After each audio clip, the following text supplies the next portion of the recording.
I admit it, I love movies. I do. I don't get to see many very often anymore because we're here for hospitalization purposes.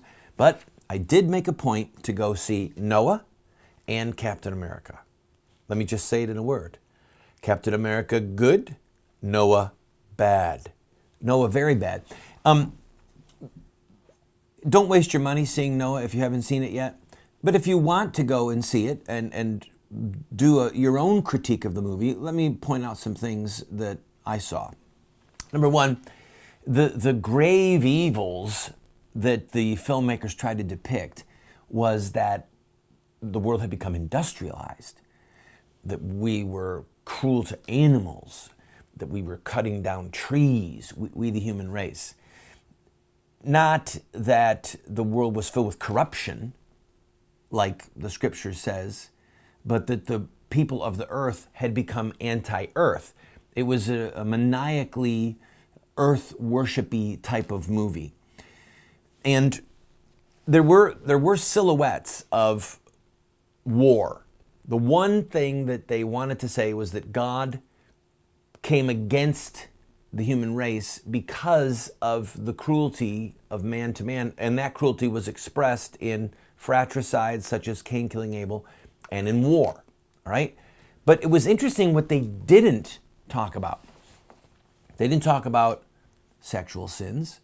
They didn't talk about, well, in fact, to make matters worse, they had one of Noah's sons fornicating with his girlfriend, and it was no big deal.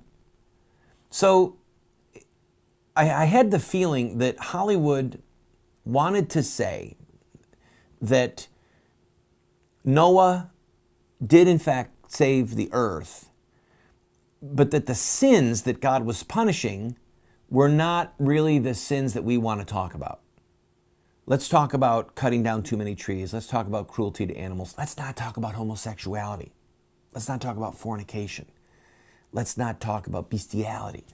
Let's not talk about some of the perversions that were going on undoubtedly in Noah's day and that were specifically delineated in, say, the destruction of Sodom and Gomorrah. And the reason that the makers of the film didn't want to discuss those things was why? Because those sins are rampant today. They would have offended too many people. So it had a politically correct message. But I'll go a step further, and this is really far more damning. And that is that the film attacked the man Noah. And Noah is a type of Christ. The name Noah means rest or comfort. And Noah is a reflection of Christ, bringing us rest, bringing us comfort, saving us. And the ark, in typology, is a type of the church. And so what the filmmakers did was they made Noah into a cruel man. Not a Christ-like figure, but a man who actually wanted to kill his own grandchildren. See, they just told outright lies out of the movie. They said that only one of Noah's boys had a wife, his girlfriend, when they went on the ark, and the other two boys didn't have any wives. And then what happens?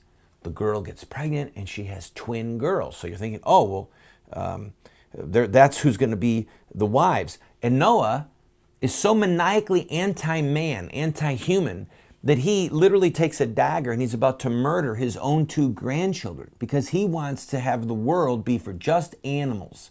And he wants to eliminate the entire human race.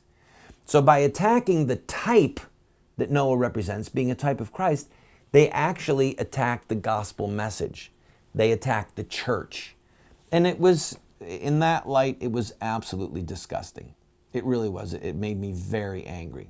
However, if you want to see a good movie, see Captain America. We'll talk about that when we come back.